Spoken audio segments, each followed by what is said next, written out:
alamin ar-rahmanir-rahim maliki yaumiddin iyyaka na'budu wa iyyaka nasta'in ihdinas siratal mustaqim siratal ladzina an'amta 'alaihim ghairil maghdubi 'alaihim waladdallin amin.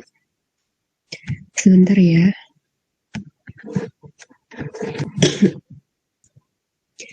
Baik, alhamdulillah kita sudah buka sesi pagi hari ini dengan Asmaul Husna dan juga Al-Fatihah. Kemudian sebentar saya record dulu.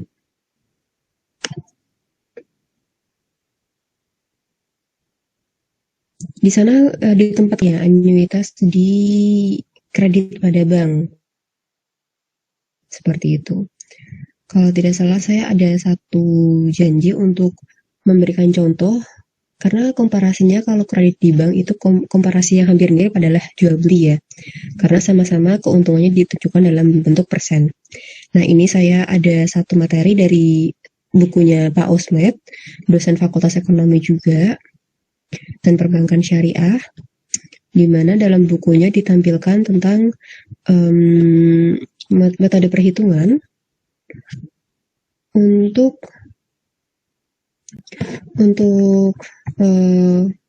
menghitung margin bahah.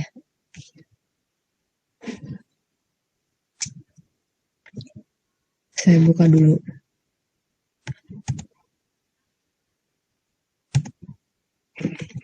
Jadi mungkin sedikit pengenalan.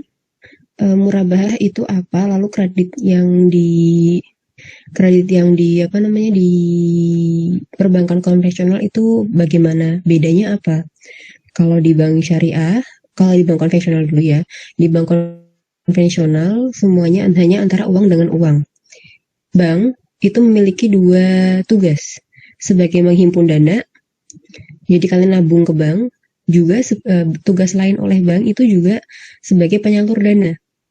Dana yang sudah diterima, nasabah masyarakat menabung ke bank, uang tersebut tidak berdiam saja di dalam bank, tetapi dikelola dengan cara dipinjamkan ke orang lain yang membutuhkan. Nah, supaya mendapatkan keuntungan dari uang yang dipinjam ini, dimintalah bunganya, begitu. Jadi dari bank konvensional selain tugasnya adalah menerima dana yang ditabungkan oleh masyarakat, bank konvensional juga meminjamkan uang tersebut dan nanti dikembalikan dalam bentuk uang beserta tambahannya. Tambahan ini yang disebut dengan riba. Dalam bahasanya bank konvensional ini bunga, seperti itu, bunga bank. Nah, kalau di bank konvensional, akadnya hanya antara uang dengan uang. Pinjam uang, kembali uang. Tetapi kalau di bank syariah ini juga memiliki dua tugas. Yaitu, pertama, menghimpun dana masyarakat. Masyarakat menabung ke bank syariah, baik itu menabung dalam bentuk deposito ataupun dalam bentuk tabungan biasa. Kemudian, tugas lainnya bank syariah juga adalah menyalurkan dana tersebut. Dikelola, diputar. Seperti itu. Hanya saja, metode untuk memutar uang tersebut itu berbeda dengan bank konvensional. Kalau tadi bank konvensional meminjamkan uang, kembali uang beserta bunga, beserta tambahan.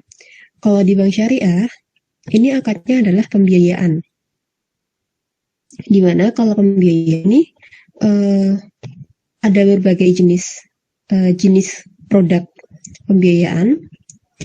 Misalnya murabahah, jual beli, kemudian mudorobah atau kerjasama.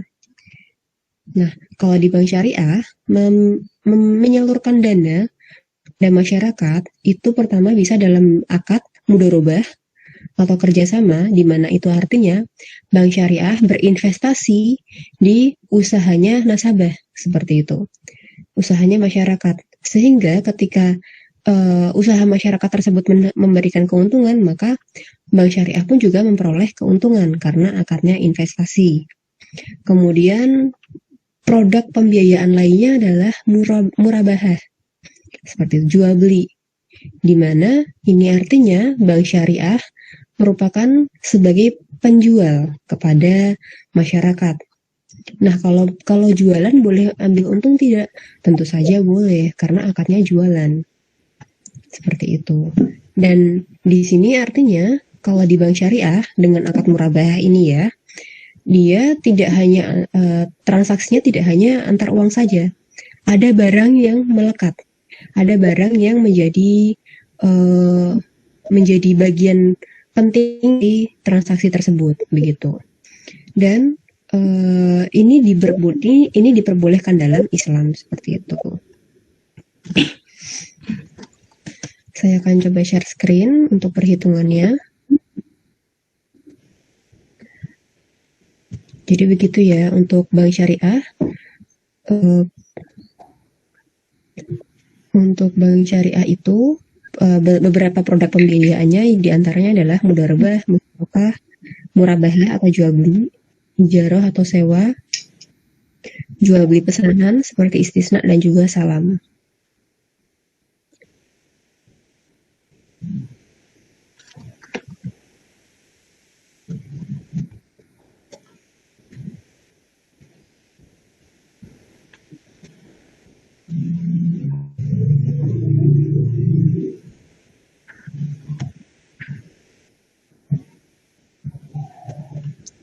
Nah, ini semoga sudah tertampil di layarnya kalian. Ini merupakan metode perhitungan margin murabahah di pembiayaan di bank syariah. Nah, tadi kita sampaikan bahwa kalau di bank syariah pembiayaannya salah satunya dapat menggunakan produk pembiayaan murabahah atau pembiayaan dengan akad jual beli. Di mana artinya bank syariah sebagai penjual, masyarakat itu sebagai pembeli. Dan umumnya transaksi jual beli itu terjadi secara cicil. Begitu. Nah, kalau kalian kemarin sudah mempelajari bentuk angsuran di bank konvensional, ini adalah bentuk angsuran di bank syariah. Dari bukunya Pak Osmed ada 2 metode untuk membuat tabel angsuran. Yang pertama margin murabahah metode menurun. Ini mirip seperti metode bunga efektif. Kemudian yang kedua adalah margin murabahah metode rata-rata. Dan ini yang biasanya terjadi. Begitu. Misal nih, misal kalau yang di sini kalian sudah tahu ya cara menghitungnya bagaimana. Kita lihat ke margin murabahah metode menurun. Pertama, di sini untuk yang bank syariah, di sini diberikan keterangan plafon itu 100 juta, berarti pembiayaan murabahah ini senilai 100 juta. Jangka waktunya 12 bulan dengan margin yang diminta adalah 16%.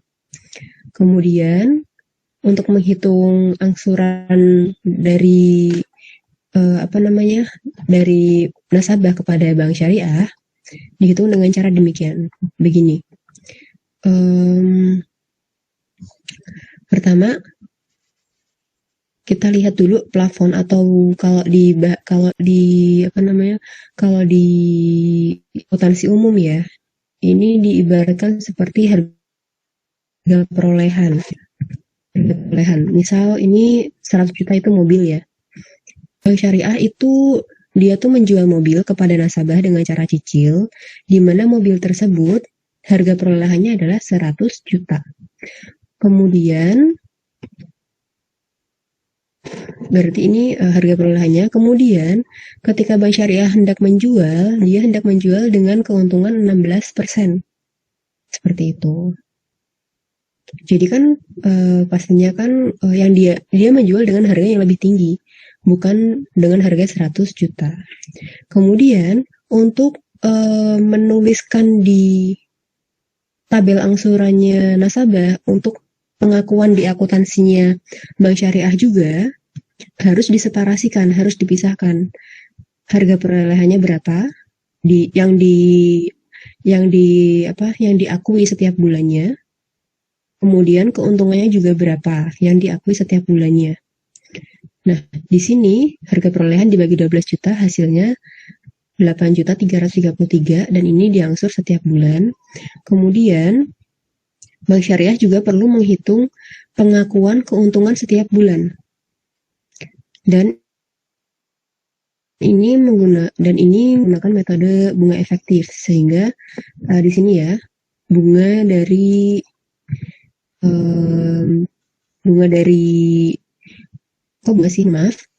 margin ya, marginnya berapa? Kita lihat dulu. Marginnya 16% untuk jangka waktu 12 bulan. Berarti margin dalam 1 bulan kira-kira yang diharapkan berapa? 1,33. Nah, karena sisa plafon dari nasabah ini masih 100 juta di bulan pertama, maka keuntungan yang diminta adalah 100 juta dikali sekian, margin sekian. Maka keuntungannya yang diminta sekian. Ini untuk yang di bulan pertama, di angsuran pertama. Kemudian di angsuran kedua kita sudah tahu bahwa plafonnya sudah berkurang, yaitu 100 juta kurangi 8,3, karena ini sudah dibayarkan, sudah dicicilkan. Maka 100 juta kurangi 8 dikalikan 1,33. Ini margin yang diminta di bulan kedua adalah sekian. Dan begitu seterusnya sampai di akhir masa angsuran, seperti itu. Dan ditemukan total margin yang diminta dalam bentuk rupiah ya adalah 8.666, seperti ini. Tetapi ini akan masyarakat akan kesulitan untuk mengetahui jadi berapa yang harus diangsur setiap bulannya. Kenapa berubah-ubah?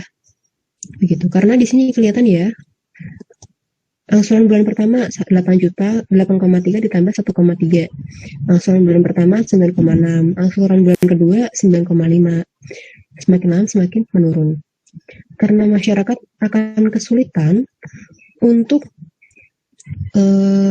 mengetahui berapa angsuran setiap bulannya, maka ini bisa dibuat metode rata-rata. Lebih gampangnya adalah dengan margin yang diminta sekian dibagi 12. Hasilnya 722. Sehingga ketika menggunakan metode rata-rata, angsurannya tetap yaitu 9.055.000. Dengan pengakuan pengurangan pokok dengan pengakuan pengurangan harga perolehannya itu setiap bulan sama, serta pengakuan keuntungan bank setiap bulan juga sama, yaitu 722. Begitu. Kemudian apalagi yang mau saya sampaikan ya? Oh iya, kenapa menggunakan metode ini? Kenapa menggunakan metode ini untuk menentukan marginnya? Karena terkadang dirasa jika langsung ya 100 juta ditambah margin yang diminta berarti 16% dikali 100 juta itu 116 juta. Semisal memang menggunakan metode biasa, yaitu dari harga perolehan 100 juta, kemudian Bank Syariah minta marginnya 16%, berarti 16 juta gitu. Jadi 116 juta yang harus diangsur oleh nasabah. Nah, semisal menggunakan metode itu akan dirasa lebih mahal, begitu. Kemudian Bank Syariah juga mungkin memperhatikan dari segi karena jualan ya, jadi supaya murah. Maksudnya karena Bank Syariah itu juga jualan menggunakan akad merabah ini, sehingga murahnya suatu produk itu kan juga menentukan larisnya produk tersebut. Kalau Bank Syariah lebih murah, maka banyak masyarakat yang lebih tertarik seperti itu. Karena itu metode 100 juta ditambah 16% dari 100 juta ini bisa, tetapi ada metode lain, yaitu di sini metode menurun untuk menentukan total yang harus diangsur, menentukan total harga dari barang tersebut. Ini dapat menarik perhatian masyarakat karena dirasa lebih murah, begitu. Semoga dapat dipahami ya. Kemudian, oh iya, mau saya sampaikan ini juga. Kalau biasanya itu kalian di akuntansi biasa, di akuntansi pasti kan kalian ketika di awal-awal semester ini belajar akuntansi dagang yang sederhana, di mana kalian itu mempelajari jual beli akuntansi, praktikum akuntansi dasar ya kalau saya tidak salah itu, di mana ketika terjadi transaksi jual beli pastinya ada harga perolehannya, kemudian persediaannya yang berkurang berapa, kemudian harga pokok penjualan ya. Nah, selisih dari harga pokok penjualan dengan persediaan barang atau harga perolehan itu kan merupakan keuntungan atau margin, begitu. Nah, di sini juga kurang lebih seperti itu. Itu. Kemudian kenapa Bank Syariah itu ditulisnya setiap bulan seperti ini? Persediaan yang berkurang atau mungkin harga persediaan barang yang berkurang sekian setiap bulannya diakui secara secara teratur ya, secara rutin. Padahal mungkin penjualannya di tanggal 5 Maret. Penjualan terjadi di tanggal 5 Maret. Tetapi untuk pengakuan pengurangan persediaan ini dilakukan setiap bulan sesuai dengan waktu angsuran. Begitu juga dengan marginnya. Diakui setiap bulan. Kenapa demikian? Karena ini untuk menjaga laporan keuangannya perbankan itu secara periodik, secara bulanan itu tidak terlalu fluktuatif seperti itu, sehingga pendapatannya diakui setiap bulan, gitu, sehingga tidak terlalu fluktuatif. Pertama di sini ya, kalau menggunakan metode margin murabahah, metode rata-rata, maka pengakuan laba setiap bulannya ini tidak terlalu fluktuatif, gitu. Besok ketika kalian sudah mempelajari laporan keuangan, fluktuasi posisi keuangan itu bisa mempengaruhi kebijakan manajemen seperti itu, sehingga diharapkan posisi keuangan perubahan laba rugi setiap periodenya itu tidak terlalu jauh, gitu. Semoga dapat dipahami. Sampai sini ada yang mau bertanya terlebih dahulu? 720.222 itu berasal dari perhitungan yang mana, Bu? Oke. Saya coba share screen ulang ya.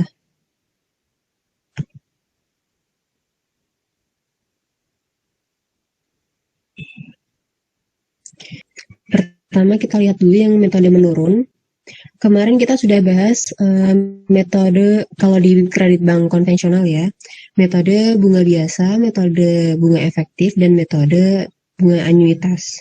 Kemudian di sini margin murabah metode menurun ini mirip dengan metode bunga efektif yang ada di bank konvensional, sehingga ketemu total keuntungannya ya itu 8.666. Tetapi kita tahu bahwa kalau metode bunga efektif dalam hal ini adalah metode menurun, masyarakat jadi bingung setiap bulan itu harus mengangsur berapa, kok berubah-ubah. Nah, untuk mengantisipasinya, maka dibuatlah metode rata-rata di sini 722 di sini ya.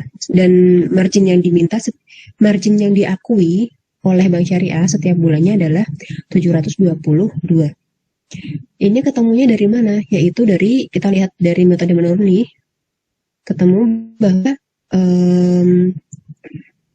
yang total margin keuntungan yang diperoleh itu adalah 8.666. Ketika hendak menggunakan metode rata-rata, maka untuk gampangnya adalah kita saja margin keuntungan ini yang di metode menurun dibagi 12. sehingga ditemukan 722. Dan ini di metode rata-rata diakui setiap bulan sama, begitu. Sehingga hasilnya sama ini. Margin keuntungan di metode menurun dan metode rata-rata hasilnya sama. Total yang harus dibayarkan sama-sama 108.600. Kemudian yang berbeda adalah cara angsurnya. Angsuran setiap bulannya. Di metode rata-rata dia lebih teratur. Untuk menentukan margin keuntungannya setiap bulan, yaitu total margin keuntungan di metode menurun dibagi 12, dibagi jangka waktunya, seperti itu. Kalau mau gampang itu rumusnya, kalau mau sedikit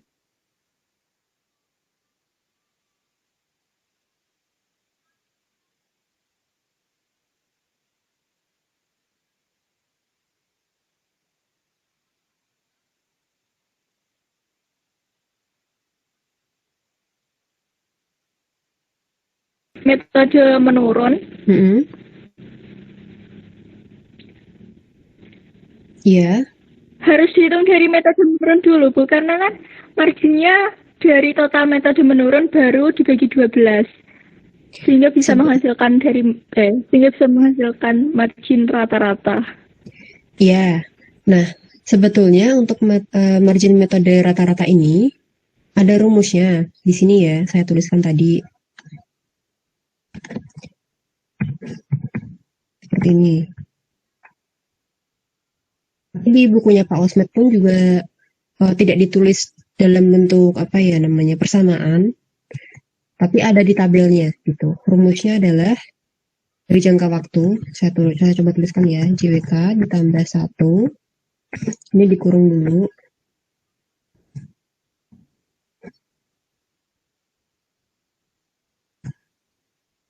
JWK ditambah 1 dibagi JWK dikali 2 dikali plafon dikali margin dibagi JWK. Seperti ini. Saya coba tuliskan via ini deh, via PPT ya. Saya coba tuliskan dulu di PPT-nya.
Ini terlihat ya. Untuk menghitung margin murabah metode rata-rata, sini JWK plus 1 atau jangka waktu plus 1, berarti ini N dibagi JWK kali 2. Setelah itu dikalikan dengan plafonnya. Setelah itu dikalikan dengan margin persentase marginnya per JWK, per jangka waktunya. Rumusnya bisa seperti ini. ada rumusnya gitu. Jadi tidak harus melalui metode menurun dulu, bisa langsung menggunakan metode rata-ratanya. Ada lagi yang mau bertanya? Terima kasih Bu Farika. Sama-sama. Baik, Bu. Silakan yang bertanya. Ya, yang satu tadi, kalau yang jangka waktu pembiayaan lebih dari 1 tahun bisa nggak, Bu? Jangka waktu lebih dari 1 tahun? Ya. Bisa. Kalau misalnya jangka waktunya 2 bulan, angsurannya per semester itu pengerjaannya sama, Bu? Jangka waktunya 2 bulan? 2 tahun. Oh, 2 tahun. Ya. Kemudian per semester ya? Iya. Nah, itu berarti hampir sama. Nah, di sini kan jangka waktunya kan 12 bulan. Kalau berarti jangka waktunya 2 tahun, kemudian angsurannya metodenya semester, berarti kan itu ada 4 kali angsuran ya? Ya kan? Nah, berarti ini ini bisa diganti dengan N. Gitu. Kemudian untuk menghitung marginnya bagaimana? Karena tadi kan marginnya kan 16% per tahun. Kemudian kan dibagi 12 bulan. Karena kan ini angsurannya setiap bulan. Maka kita bisa tulis seperti ini. Kalau menggunakan istilah yang kita tahu ya, yang istilah-istilah yang kemarin, maka bisa kita ganti begini. Margin itu, ini saya tidak bisa ganti I karena secara prinsip beda. Ini. Misal tadi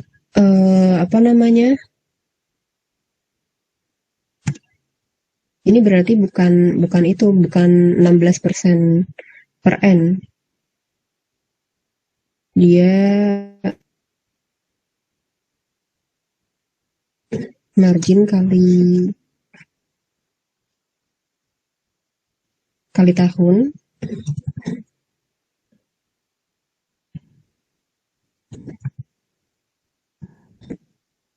Bagi L. Misal tadi kan jangka waktunya 2 tahun, diangsurnya setiap semester. Nah, karena margin yang diminta itu 16%, itu untuk misal nih untuk 1 tahun. Kemudian Bank Syariah menghitung kalau untuk 2 tahun berarti margin yang diperoleh itu berapa? Yaitu 32%. Kemudian angsurannya itu kan 4 kali berarti 32% dibagi 4 berarti 8%. Berarti kalau menggunakan metode menurun tadi, margin yang diperoleh setiap angsuran adalah 8% dari plafon yang tersisa. Coba kita buat ya.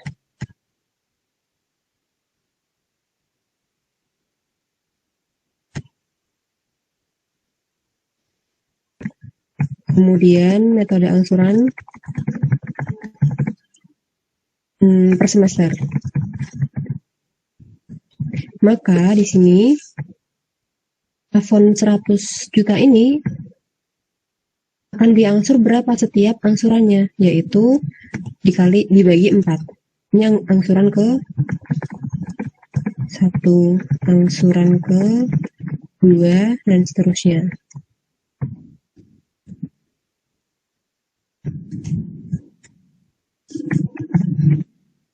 Dan ini akan terus sama.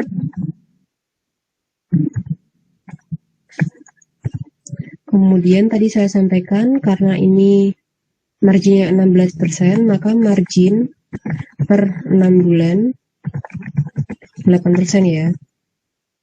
Kemudian berarti di sini margin keuntungan dikali 8%.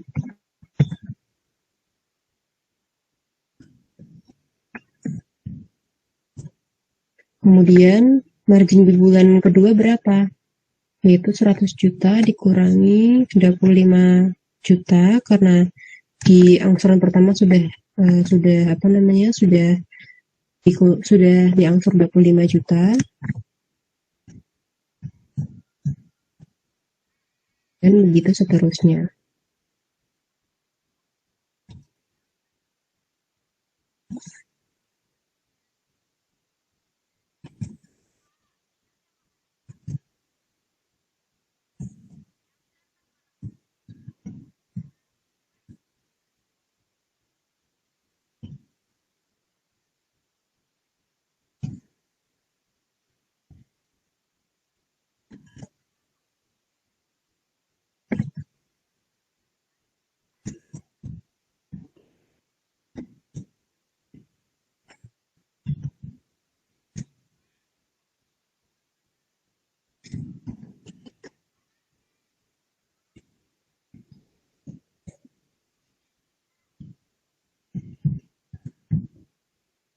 Lalu semisal kita menggunakan metode yang ini, saldo menurun. Tadi untuk menghitungnya, jangka waktu, dalam hal ini N ya. Kemudian di N tambah 1 dibagi N kali 2, 8.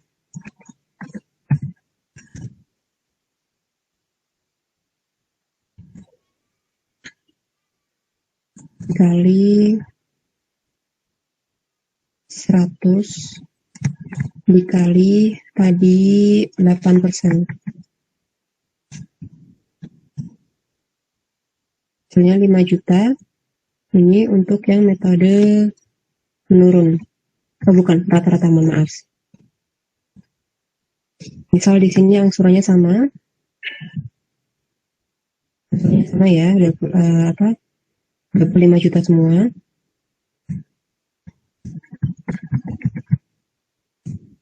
Kemudian margin keuntungan yang diminta adalah 5 juta per bulan.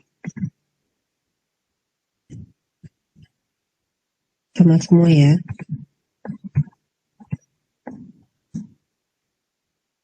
Maka angsurannya adalah tiap bulannya menggunakan metode rata-rata, angsurannya adalah 30 juta.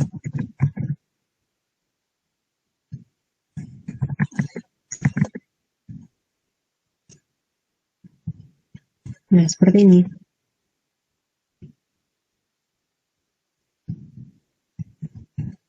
Jadi begitu ya, Titus tadi, semisal tadi metodenya jangka waktunya 2 tahun, metodenya itu diangsur selama per semester, maka kita sesuaikan. Berarti angsurannya berapa kali? Ini angsuran ke berapa? Angsuran ke 1, 2, 3, dan 4. Ada 4 kali angsuran. Nah, setiap angsuran tuh, setiap mengangsur, berapa pokok yang dikurangin? Yaitu 25 juta. Kemudian metode untuk menghitung margin keuntungannya gimana? Metode saldo menurun ini, jadi marginnya dikalikan dengan sisa plafon.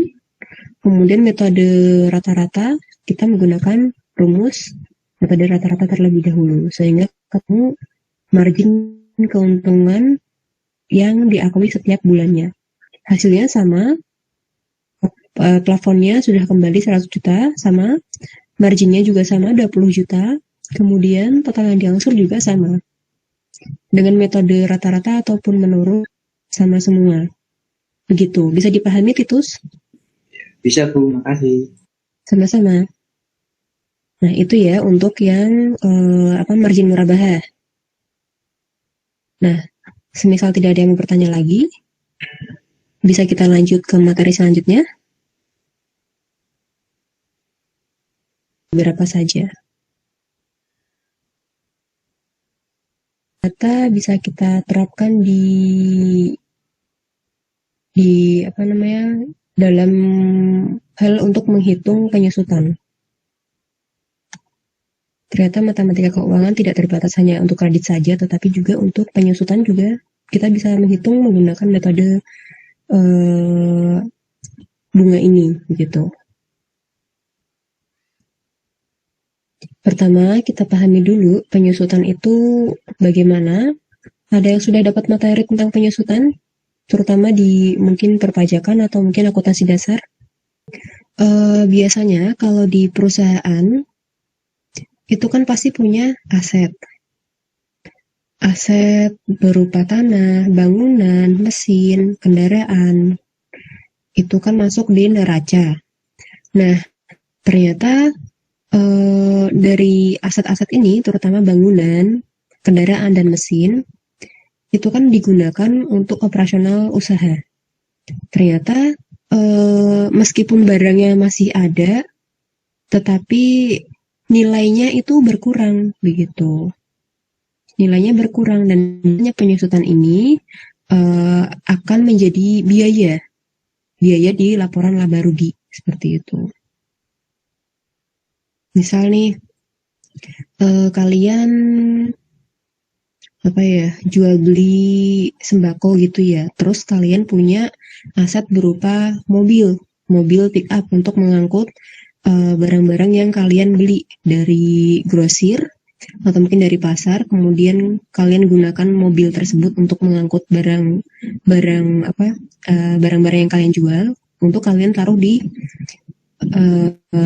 tokonya kalian, seperti itu. Nah, mobil ini karena kalian gunakan untuk bisnis, harus kalian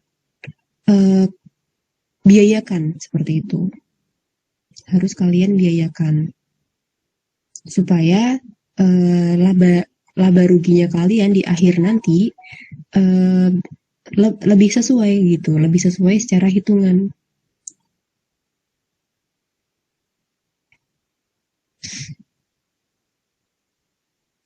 Nah, kemudian meskipun kalian tidak mengeluarkan uang ketika mobil ini dipakai, mungkin hanya kalau kalian mengeluarkan uang untuk biaya bensin itu kan kerasa ya. Tapi untuk value dari mobil itu yang berkurang, kalian tidak akan kerasa berkurang berapa duitnya kalian gitu. Misal lagi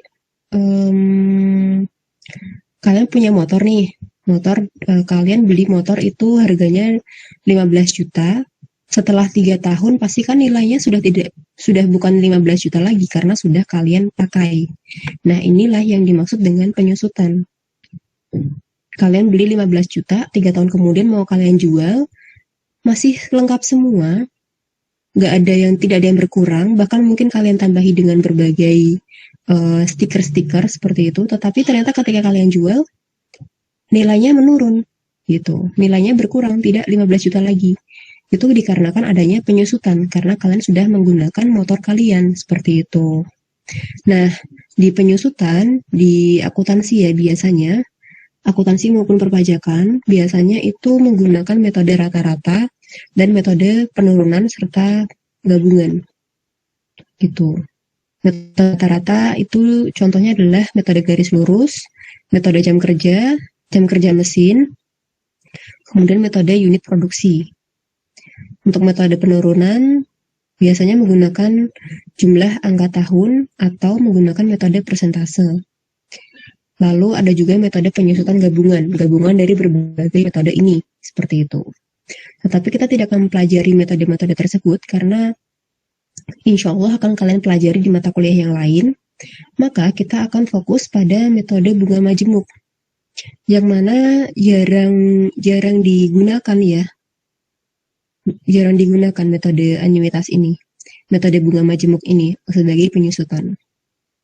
Metode penyusutan menggunakan bunga majemuk itu ada 2, yaitu metode anuitas dan metode penyisihan dana.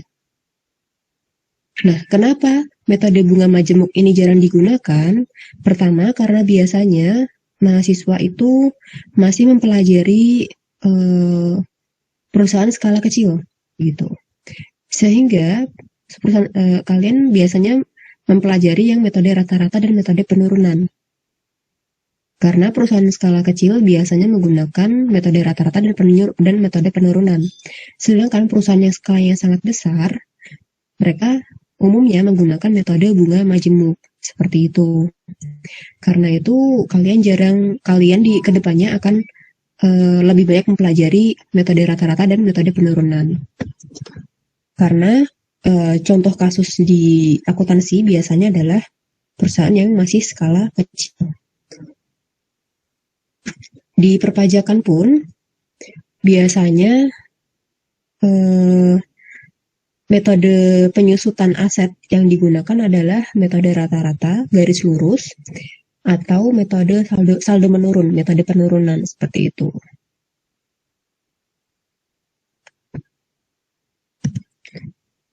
Jadi kita akan langsung di metode penyusutan bunga majemuk, yaitu contohnya di anuitas dan juga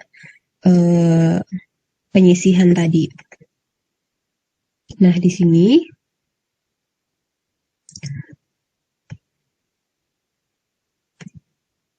untuk metode bunga majemuk,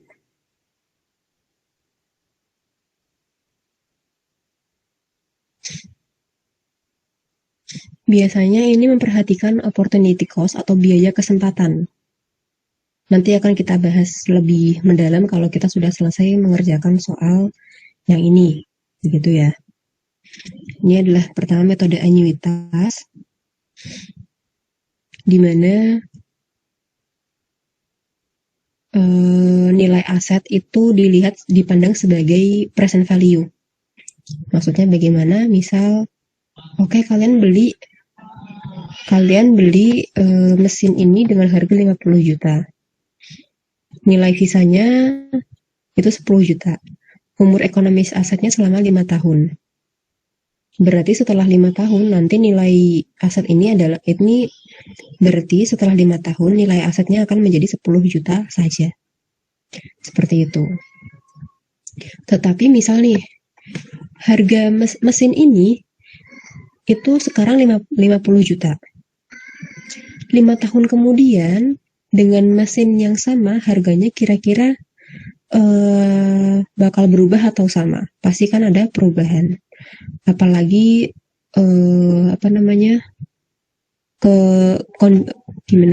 apalagi kalian membutuhkan mesin dengan spesifikasi yang sama, dengan kualitas yang sama juga, keawetannya juga sama.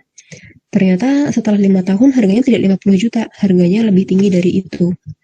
Harganya mungkin sampai 100 juta, 75 juta, seperti itu.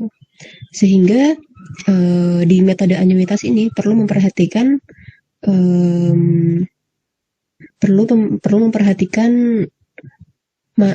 jangka waktunya juga. Jadi selama 5 tahun ternyata adanya inflasi, kenaikan harga, dan mesin pun harganya juga naik, seperti itu. Karena itu ada metode penyusutan, yaitu anuitas. Nah, kita akan coba hitung di sini. Pertama, kita ketahui bahwa harga belinya adalah 50 juta.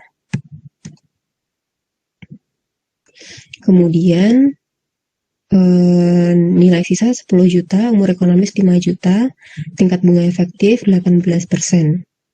Berapa penyusutannya serta bagaimana jadwal penyusutannya? Nah, kita bisa hitung terlebih dahulu nilai akhirnya. Nilai pokok setelah 5 tahun. Kita tahu bahwa di sini ya,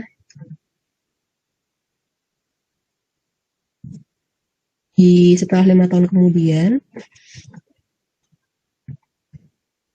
setelah 5 tahun, itu nilainya 10 juta. Kemudian, waktunya 5 tahun,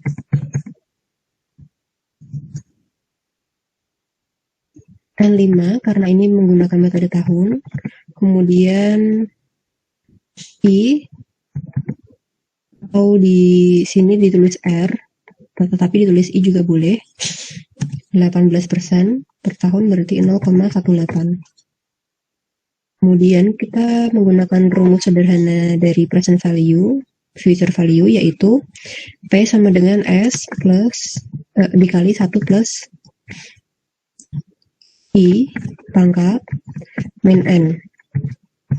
Ingat rumus ini ya. Kalau mencari S kan 1 plus I pangkat kali 1 plus I pangkat N. Kalau dibalik maka seperti ini.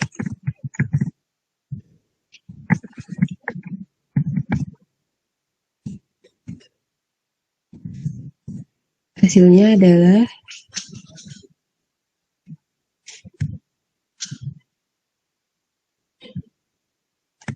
4.371.92. Begini.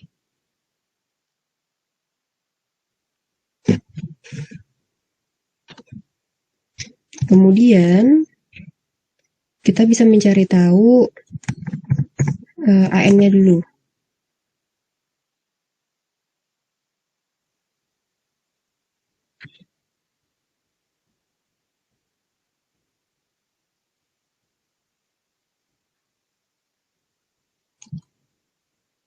AN yaitu dari 50 juta dikurangi sekian. Memang kadang tuh agak rumit untuk memahami time value of money, prinsip time value of money ini. Kenapa seperti ini? Tetapi ketika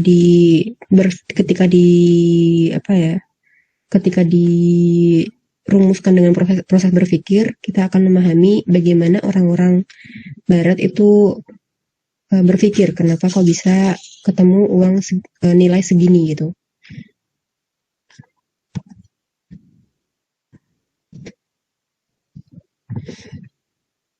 Nah, begini. Setelah itu, berarti yang ditanyakan apa ini? Berapa besar penyusutannya? Penyusutannya itu adalah R. Rumus R adalah 1 min 1 plus I pangkat N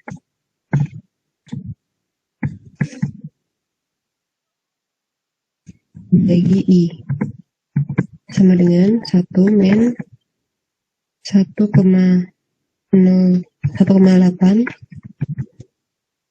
pangkat min 5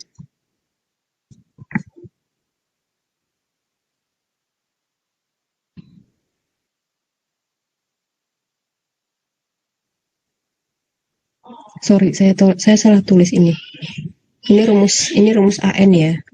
Kalau rumus R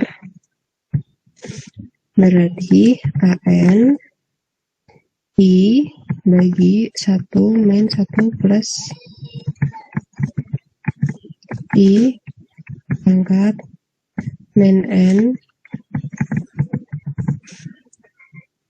Jadi kan rumus AN kan sama dengan R dikali 1 min 1 plus I dipangkatkan min N dibagi I. Ketika kita mencari tahu R-nya, dan yang kita tahu adalah AN-nya, maka rumusnya adalah demikian. Ini sudah pernah kita bahas kalau nggak salah di bab 56 tentang anuitas ketika kita membalik-balik rumusnya. Kemudian kita masukkan angkanya.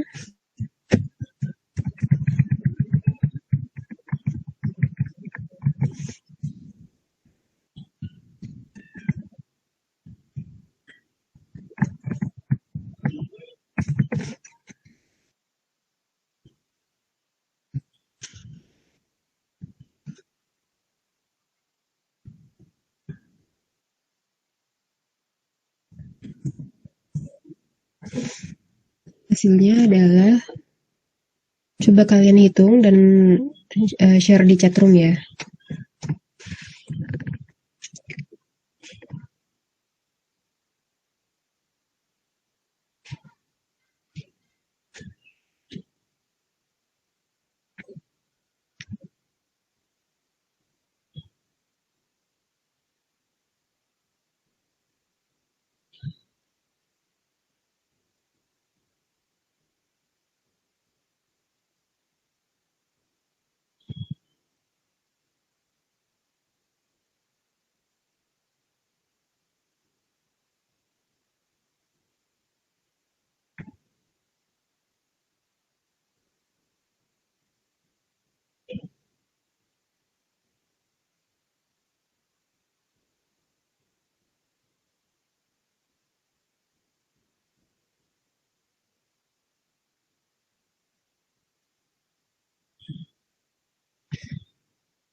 Hasilnya 14.591.000.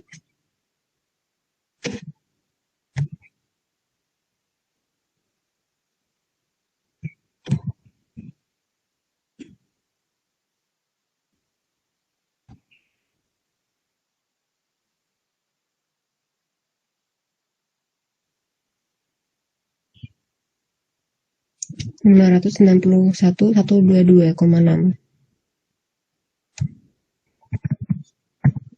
Ini, oke. Selanjutnya, setelah kita mengetahui penyusutannya setiap tahun itu berapa, kita akan buat tabelnya.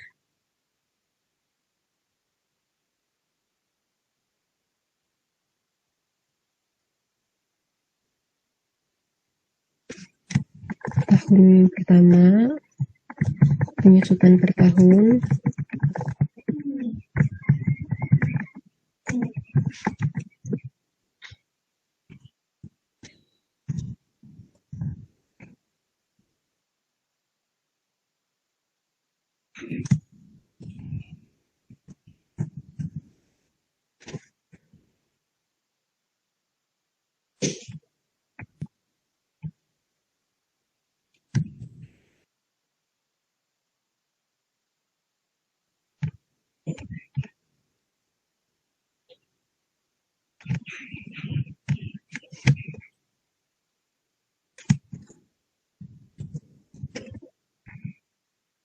Di tahun awal, tahun ke-0, 1, 2, 3, 4, 5.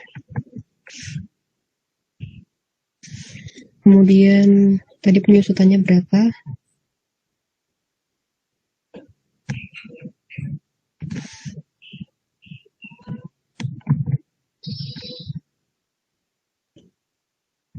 Sini.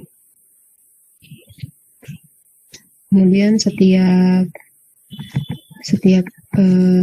ini yang ini 0 ya. Setiap tahun penyusutannya sama.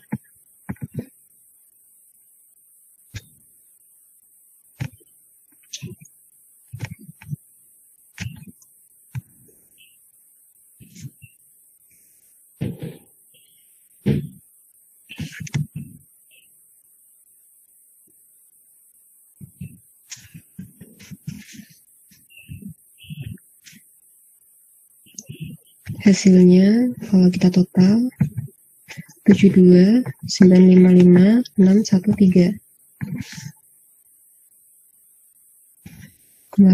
Kemudian bunga 18%. Ini di awal ya. Yaitu 18. Ini menggunakan metode bunga efektif. 18% dari 50 juta adalah 9 juta. Kemudian dari yang disusutkan sebesar yang diakui penyusutan itu masuk di laba rugi di biaya dari yang diakui sebesar 14,59 14 juta sekian itu. Penyusutan bersih untuk asetnya adalah 5.591.122,6.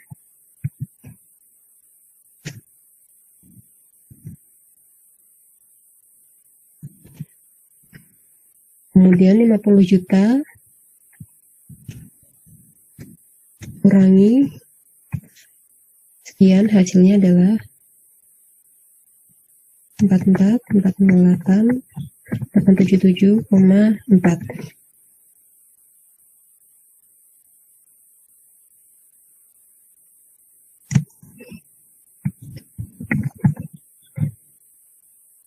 Ini dari dasar nilai sisa ini kita menghitung bunga yaitu 18% dari nilai tersebut yaitu 7.993.597,932,9 gitu ya. Kemudian 14 juta mengurangi 8 juta ini.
Di sini penyusutannya yang diakui di laba rugi adalah 14.591 sekian.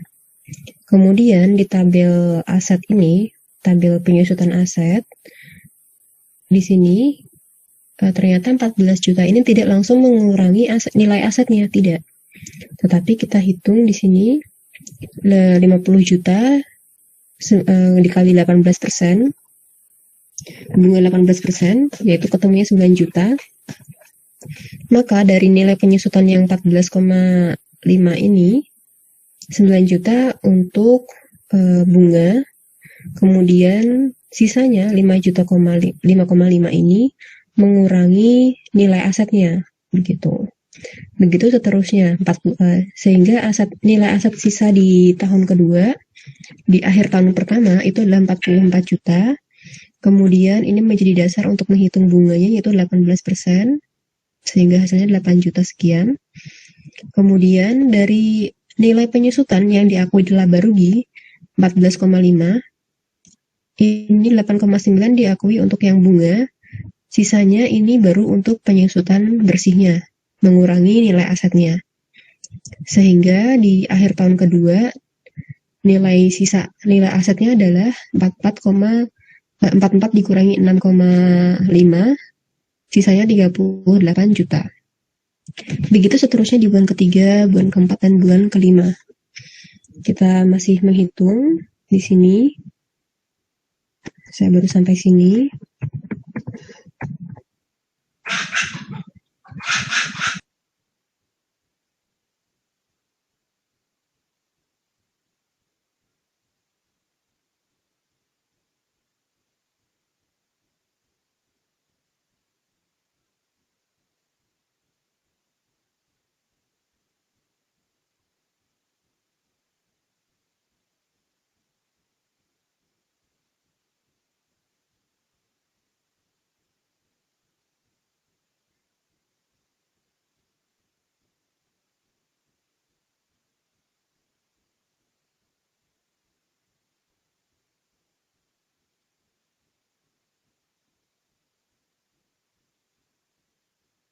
Juga kita perlu cek ulang ya.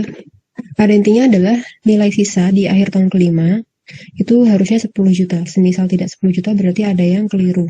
Tadi saya menemukan kekeliruan di sini di suku bunga 44 juta dikali 18%, hasilnya bukan 8 juta melainkan 7.999.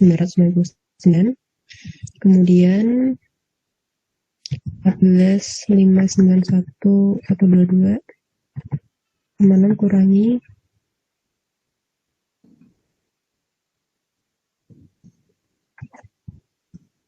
hasilnya 6,597.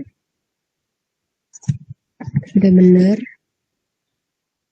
Harus pastikan angka-angkanya tidak ada yang salah.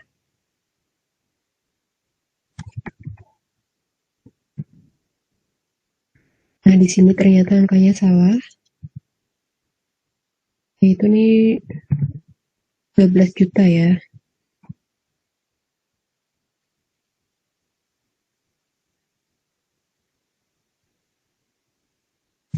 12.188.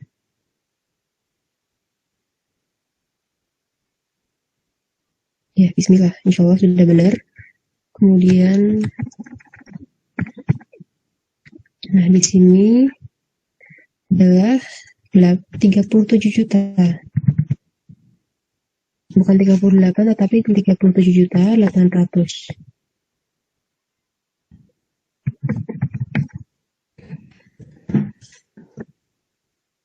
Di sini bunganya juga berarti salah.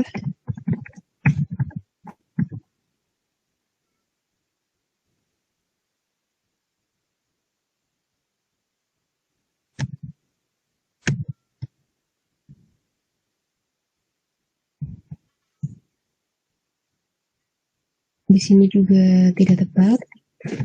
77, 8, 5, 79.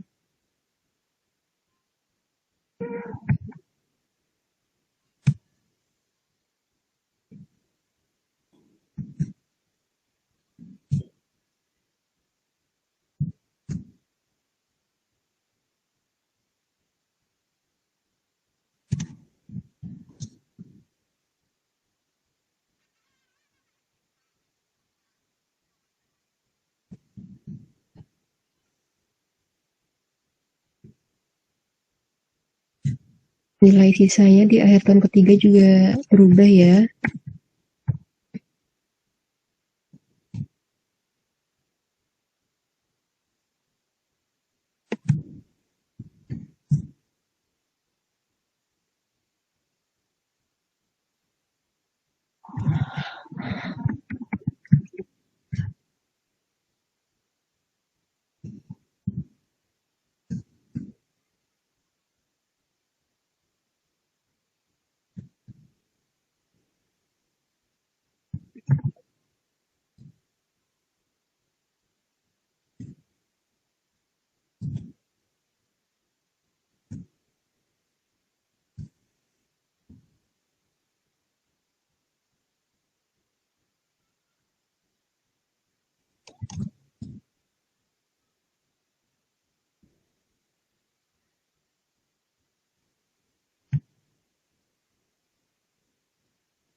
Juga 29, 160,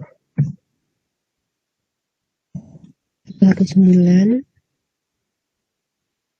7.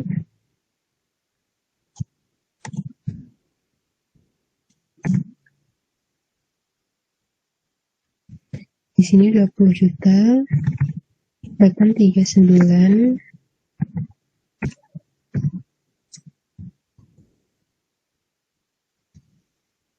880,3,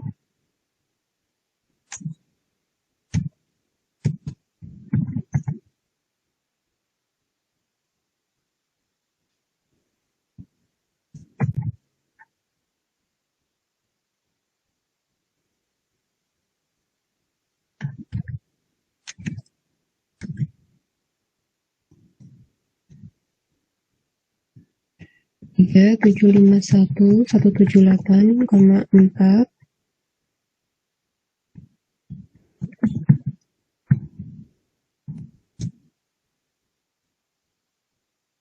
ini 10 juta, 839,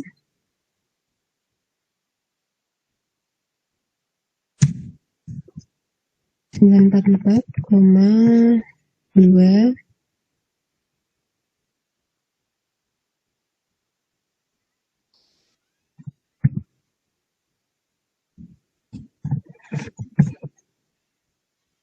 nah di sini 40 juta,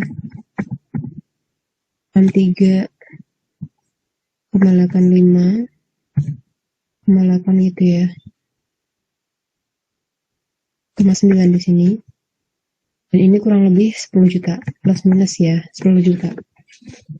Ini kan hanya selisih 63 rupiah, tapi kurang plus minus 10 juta sisanya. Nah, kesimpulannya apa di sini? Di sini berarti ini 4 juta. Nah, disusutkan adalah 40 juta, tetapi yang dimasuk di laba rugi itu bukan 40 juta, tetapi 72.900.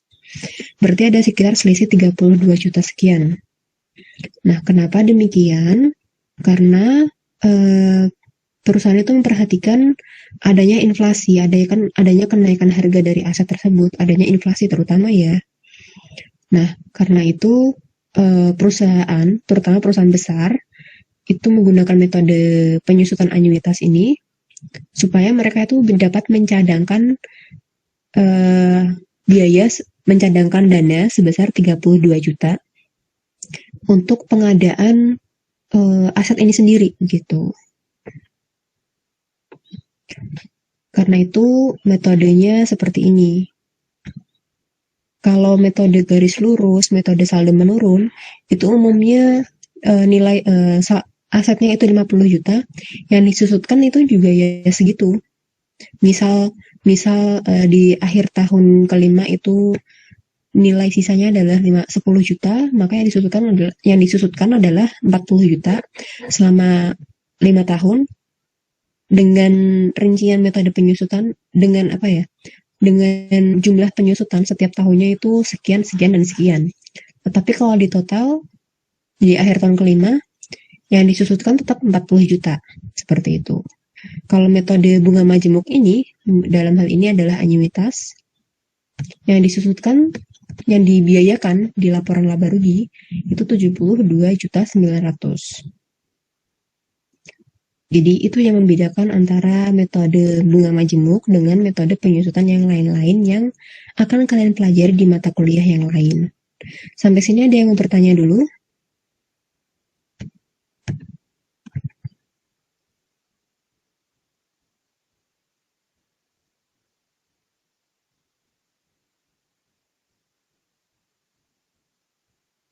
Apalagi kalian belum mendapatkan materi tentang penyusutan itu apa, sehingga gambaran tentang penyusutan ini juga masih agak sedikit untuk kalian.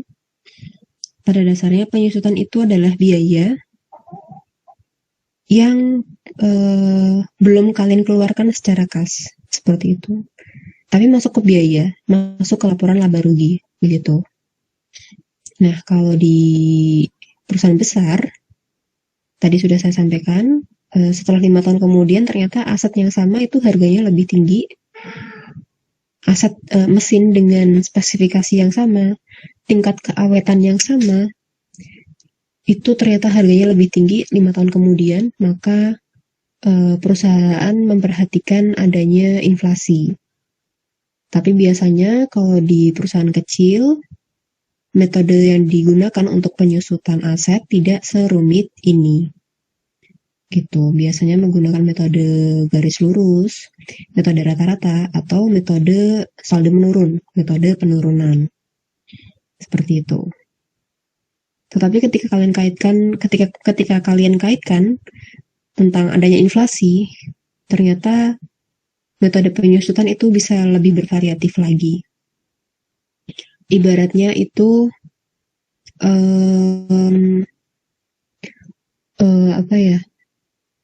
kalau tadi kalian motor. Kalian beli motor di tahun ini harganya 15 juta, kalian mau jual 3 tahun kemudian harganya tidak sampai 15 juta. Nah, itu dikarenakan adanya penyusutan dalam waktu 3 tahun. Tetapi orang yang membeli motor ini untuk urusan bisnis, mereka juga akan memikirkan lagi pola pikirnya pengusaha seperti ini. Saya beli motor 15 juta, kemudian akan saya jual lagi motor ini setelah 3 tahun itu habis nilainya, misal seperti itu ya, misal 3 tahun.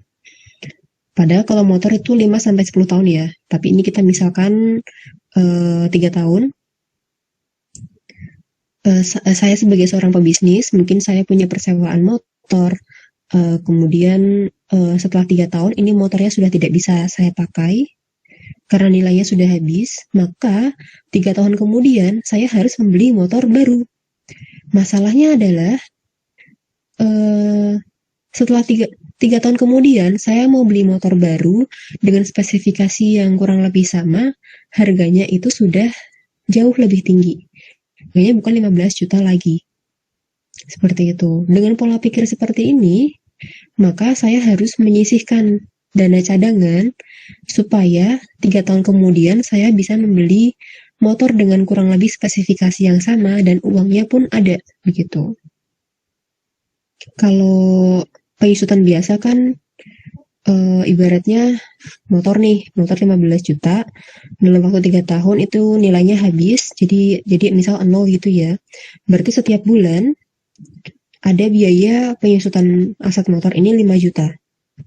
Biaya ini belum dikeluarkan, tapi biasanya masuk ke masih ada di kas gitu. Nah, setelah 3 tahun ini akan dikeluarkan nih biaya motor ini, pembaruan motor gitu. Motornya yang lama dijual untuk membeli motor baru. Tetapi setelah 3 tahun ternyata uang yang di kas ini dari penyusutan motor ini hanya 15 juta. Padahal harga motornya mungkin sudah 21 juta. Berarti uang yang disisihkan, uang dari penyusutan aset motor ini tidak akan cukup. Karena itu, di metode anyuitas, penyusutan bunga majemuk di metode anyuitas memperhatikan adanya inflasi, adanya kenaikan harga. Yang saya susutkan itu bukan 5 juta per bulan, tapi mungkin 7 juta per bulan. Sehingga setelah 3 tahun, karena saya menyusutkan 7 juta per bulan, dan harga motor setelah 3 tahun ternyata 21 juta, maka saya bisa beli nih.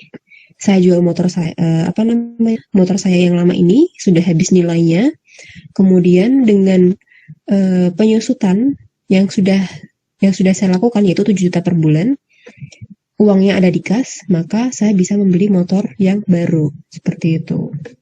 Itu pola pikir bisnis, yaitu memperhatikan adanya inflasi. Begitu, semoga dapat dipahami ya. Ada yang mau bertanya dulu? Pengusaha di mana mereka benar-benar memperhatikan berbagai aspek, yaitu dari adanya kenaikan harga setiap tahun, maka yang disisihkan tidak sekedar 5 juta tetapi bahkan 7 juta, karena mereka melihat dalam jangka panjang, melihat berbagai faktor yang ada. Itu yang harus kalian pahami gitu. Untuk rumus-rumusnya insya Allah nanti bisa seiring berjalannya waktu paham. Ibaratnya dengan kalian memahami prinsip dasar, konsepnya, maka kalian akan lebih mudah memahami hitungan-hitungannya, seperti itu. Semisal tidak ada yang mau bertanya, mungkin kita bisa cukupkan dulu. Bagaimana? Bu, kayak tadi Iya. saya kirim di grup apa di email lagi. Yang PPT tadi? Iya. Oh, bisa kan dulu untuk hari ini. Semoga dapat menambah hasanah keilmuan kalian tentang implementasi anyuitas di berbagai bidang. Jadi tidak hanya belajar tentang rumus saja, tetapi juga mempelajari penerapannya. Demikian. Semoga dapat dipahami. Kita belajar pelan-pelan. Yang penting paham prinsip dasarnya. Kita tutup dulu dengan istighfar 3 kali. Astagfirullahaladzim, astagfirullahaladzim, astagfirullahaladzim. Dengan doa penutup majelis, subhanakallahumma bihamdika asyhadu an la ilaha illa anta astaghfiruka wa atubu ilaik. Kemudian dengan atas kekurangan dan kesalahan saya, mungkin saya terlalu cepat menjelaskannya. Saya mohon maaf. Wabillahi taufiq wal hidayah. Wassalamualaikum warahmatullahi wabarakatuh. Waalaikumsalam warahmatullahi wabarakatuh. Terima kasih Bu.